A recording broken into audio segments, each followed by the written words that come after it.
Hello everyone, we are Group 3 and we're going to discuss Beauveria SP. Introduction. Beauveria is a genus of entopathogenic fungi that naturally infect and kill many insect pests. Because Beauveria is a type of fungus that attacks and kills insects, it works like a natural insect killer because when its tiny pores land on an insect, they grow, enter the insect body, and eventually kill it.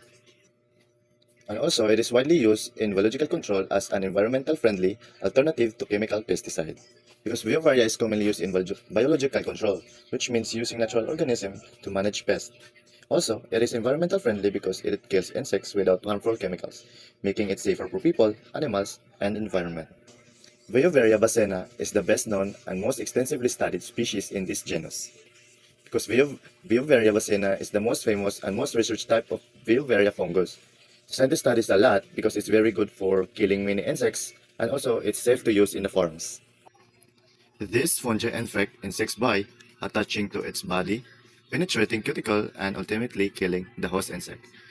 Because once na maka-attach man gud siya dito sa lawas sa insect, is maggawas na siya dito og enzymes which is katong chitinase, protease, and lipase para ma-penetrate niya ang hardy substance skin sa insects. Then once na nasa susulod, mag-grow siya dito or mag-expand, magpadagan. Then na siya ga-release po na siya og toxin which is ang veovericin, vasianolide, ospirine, and tanilin nga mo'y makatabang magpa-weak o magpapatay sa insect. History of Beauveria sp. 1835, Italian scientist Agostino Bassi identified Beauveria basina as the main cause of muscardine disease in silkworm. In that time ago, this Agostino Bassi made a very important discovery. He found out that the fungus Beauveria basina was the main cause of deadly disease in silkworms called muscardine disease. So, kaning muscardine disease, he made silkworms to stop eating, weaken, and die. Also, their bodies turned to stiff and covered in white powder, and which actually the fungus growing on them. At the time, God is people did not know that venom organism could cause disease in animals. Many believe that diseases came from bad air or unknown causes, but because of the works of or the discovery of Bassi, he proved that a microorganism or a fungus can infect and kill an animal, and also disease can caused by living pathogens, not by magic or bad air. So Bassi's work made Beauveria one of the earliest recognized fungal pathogens and helped lay the foundation for germ theory even before Louis Pasteur. Just like what I said ganina, nga during that time people did not understand that a tiny microorganism can cause disease. So because of the Bassi's work, Beauveria became of one of the fungi ever identified as the cause of disease. Also, his discovery helped create the early ideas behind the germ theory, the concept that microorganisms cause disease.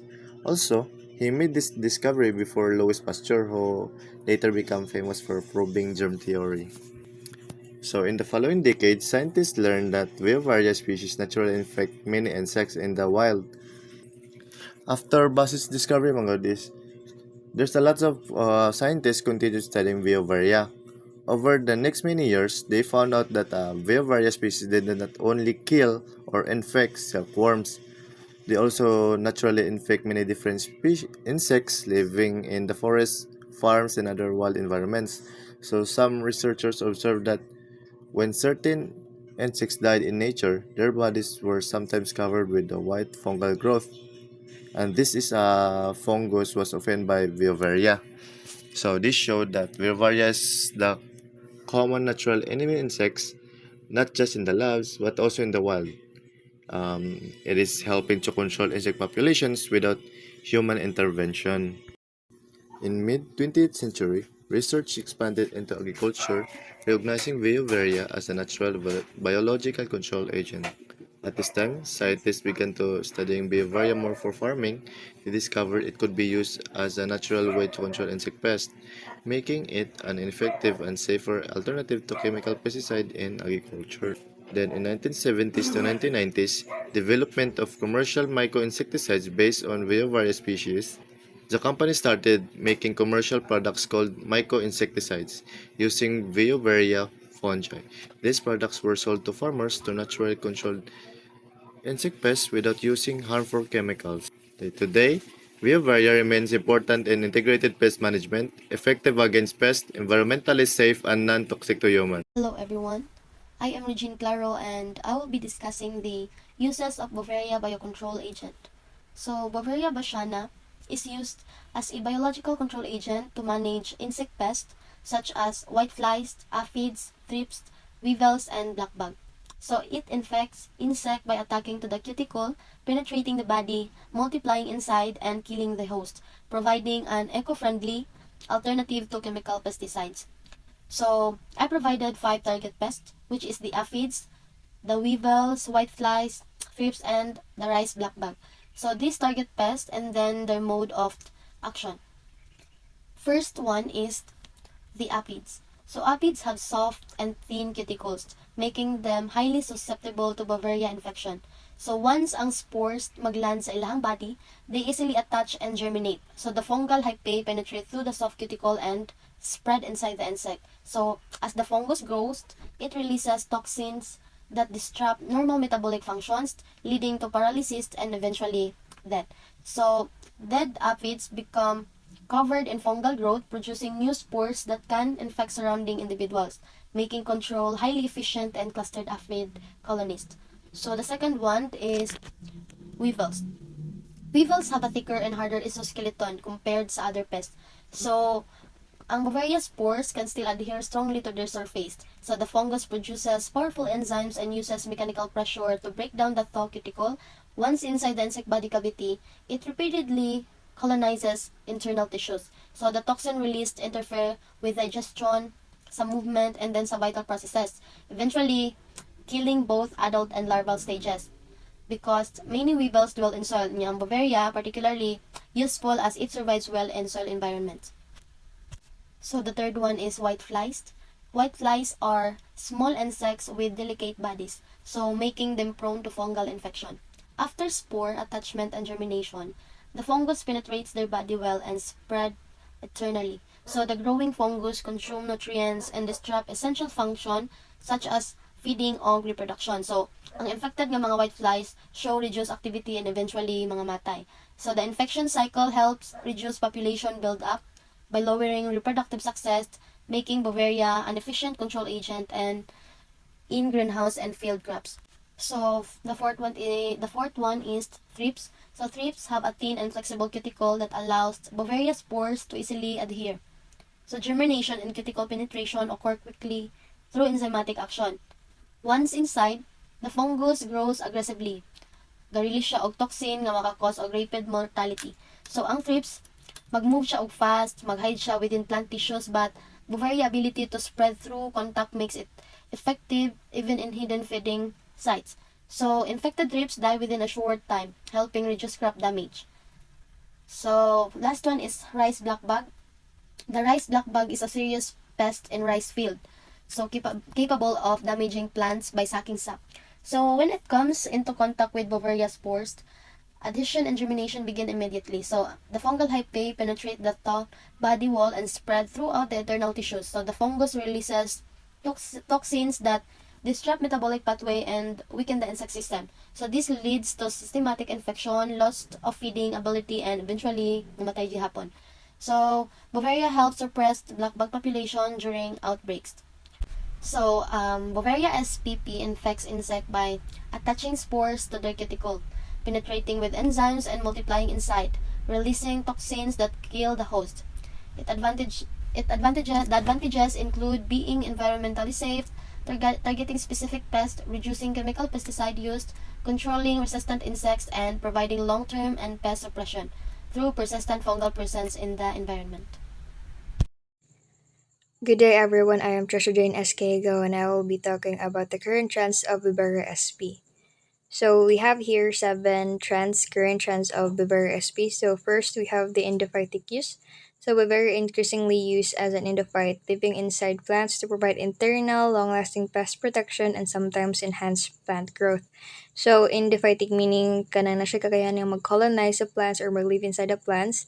Di ma-provide siya long-lasting pest protection and sometimes enhance plant growth. And then second, we have bioactive metabolites. So researchers are isolating insecticidal compounds produced by Beauveria, paving the way for fungal-derived natural insecticides. So Beauveria SP kay kanang or Beauveria is producing mga bioactive compounds like kanang beauvericin and other toxic metabolites. These molecules can act as natural insecticides, sometimes more stable or easier to formulate than living fungi. These trends open door for fungal derived pesticides, which may be safer or more targeted compared to synthetic chemicals. So we're aiming for more healthier and eco-friendly nga mga practices sa atuang tanom, and then this is really helpful because kanang dili na kanang kuan maka himanatag mga alternative to chemical pesticides or new nga mga practice nga pwede gamiton sa atong field because sa Beauveria SP. And then third, we have improved formulation and compatibility with agrochemicals. So new formulations such as oils, microcapsules, granules aim to protect spores from UV and heat, improving field performance and shelf life. So why is it a trend? Field performance improves greatly when spores survive harsh conditions, making products more reliable for farmers. And then we have fourth, we have strain screening and pathogenicity. Many strains are being tested to find the most effective and pest specific ones, supporting more precise and reliable biocontrol. So, there is a since biocontrol ang ato ang kanang topic or Bivara as a biocontrol agent, we need dapat na i-screen ang mga ang mga strain dapat kasi ato ang mga biocontrol agent specific siya kay kanang we have mga beneficial insects magod as well. So if magkuanta nga if naatay ka ng biocontrol agent, it needs to be specific because kanang targeted man ang pest good. Dapat siya kanang katong specific na pest lang ang iyang matarget dili itong mga beneficial nga mga insects. Then fifth is we have mass production and optimization. So efforts focus on cheaper high yield spore production methods to support large-scale, cost-effective commercial use. So why is it a trend? Demand for biological pesticide is rising, so efficient production is needed for commercial scale supply. So, yes, as what I have said, this is trends or the rising ideas about Weber SP, and need siya nga kanang naay ka ng mass production because mag-rise po ang demand ani because these are more eco-friendly nga kanang ways to combat mga pests sa imong field. And then we have expanded plant health roles. So plant health roles beyond pest control, Beauveria is being studied for reducing plant diseases and improving stress tolerance, making it a multi-purpose microbial tool. So dili na siya for pest control. Beauveria is also studied nga makareduce siya og plant diseases because kanang insects are vectors of diseases. So yeah, it can kanang reduce plant diseases and also can improve ang stress tolerance. And then seventh, we have market growth and commercialization. So demand for sustainable agriculture expanding the market for Bavaria, which clear regulatory guidelines enabling wider adoption. So yes, as what I have said, we're leaning forward to kanang mga environmental friendly nga mga practices or mga ways nga mga para sa atong pagtanom dili na ta dito sa mag-focus mga synthetic mga fertilizer because it has already kanang proven nga daghan gid siya mga negative effects sa ato ang environment. And yes, sa ato ang sa atong paghimuani kay daghan siya mga ethical nga mga kuan dapat siya masunod. Why is the trend? Farmers want a multifunctional microbes, not just pest killers, making the very more valuable than before. And next, we have the related research. So we have chosen one research which entitled Evaluating Beauveria bassiana Strains for Insect Pest Control and Endophytic Colonization in Wheat by Leo et al. 2025. So ang motivation or the purpose of this study and method is the study aimed to assess how well different Beauveria bassiana strains kill wheat damaging lepidopteran pests and whether the most effective strain can also live inside wheat plants and enhance their growth. Researchers tested 3 strains in the lab CBM1, CBM2, and CBM3. And kanang apply siya sa wheat to check the endophytic colonization. Plant measurement were taken afterward to determine if CBM1 improves shoot height and root development. And the results showed that all Beauveria bassiana strains effectively killed wheat pests, with CBM1 causing the fastest and highest mortality. CBM1 also successfully colonized wheat plants and improved their shoot and root growth. These findings highlight B. bassiana as dual benefit organisms, both an effective biopesticide and a plant growth promoter, reflecting current trends that favor sustainable multifunctional biological control agents over chemical pesticides. So ang nakuha na ning research is katong as what I've mentioned, nagkuhan sila og tulo ka strain ilang gitest sa kanang mga pests sa wheat, which is examples are lepidopteran pests like Helicoverpa